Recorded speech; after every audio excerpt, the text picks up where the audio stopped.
د پیغمبرانو بوټي چې کومه خاوریکیگی نه خاوریکیگی. ابو داود حدیث ته نبی علیہ السلام فرمایل چې کله تاسو درود شریف وایي اول دې نږدې الله تعالی ما ته اوري نو زه اورم. نو یو صحابي وته یا رسول الله نو تبخو ارمتا معنا دا شی ریز مریض شوی به.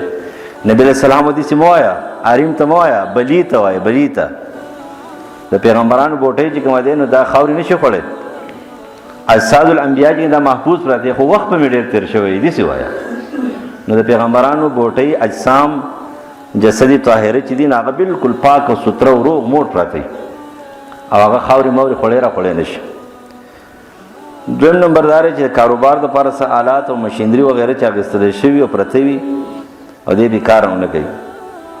یې مطلب دې کار ټایم نه راځي نو بدی زکات څخه نشته. کاروبار آلات باندې زکات نه. زکات تعالی په ګټه کې چې کله نصاب تور رسیږي نو پاله باندې زکات نه، په کشي زکات نه، په ټیکټر زکات نه، د دې په کسب باندې زکات.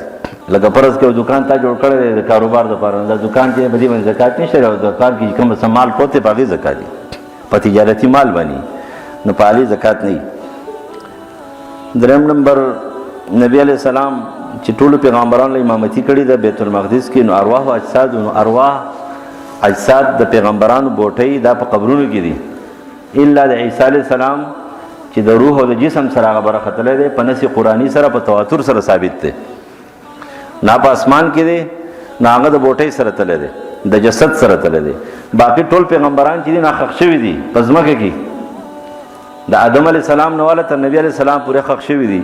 نو امامتي چې کړي ده نو پیغمبرانو سره کوم ملاقات برس شوی نو هغه ارواحو هغې سره جسمي مثالي ورکړی شوی. جسمي مثالي جسمي نوراني چې کومه بوټۍ او جسم د پیغمبر و هغه شانتي تصویر شکل صورت جسم روحاني دا یو ورکړی چې هغه خوراک څښاک ته محتاج نه دی، هغه آرام او خوب ته محتاج نه دی. هغې ته ویل کېږي جسم مثالي.